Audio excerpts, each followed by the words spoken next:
Nasawi ang isang 10 taong gulang na batang lalaki habang ginagamot pa sa Bicol Medical Center sa Naga City ang kanyang 10 taong gulang ring pinsan na lalaki matapos na madikitan ng mga dikya sa isang resort sa Barangay Pinitan, Siroma, Camarines Sur, Biyernes ng tanghali, Abril 25. Batay sa ulat ng Siroma Municipal Police Station, kasama ng mga biktima ang kanilang pamilya para sa isang outing. Subalit habang naliligo ay dinikitan ng mga ito ng dikya sa iba't ibang bahagi ng kanilang katawan. Nakasigaw at hingi pa ng tulong ang magpinsan, subalit isa sa kanila ang wala ng malay ng maiahon at hindi na umabot pang buhay sa hospital. Kasi po doon sa findings, parang dead on arrival na kasi doon pa lang sa tubig initially, nahimatay na daw yun, parang hindi na kinaya yung init ng jellyfish na nagkapit sa kanya, and then pig-revive pa naman doon sa resort and pig-rush na sa hospital, and yun na nga, dead on arrival na daw. Ayon sa Bureau of Fisheries and Aquatic Resources Bicol, tuwing Abril hanggang Hunyo, mas madami ang mga tumatambay na dikya sa dalampasigan.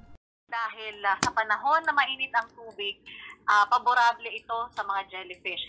Karaniwan, usually from April hanggang June, talagang lumilitaw ang mga jellyfish. So, ang pinakapaalala ng BFAR Bicol ay talagang mag-ingat, make sure to wear protective clothing, magsuot ng rash guards bilang protection, and napakahalaga na magtanong muna sa mga local authorities tungkol sa anumang panganib bago lumangoy.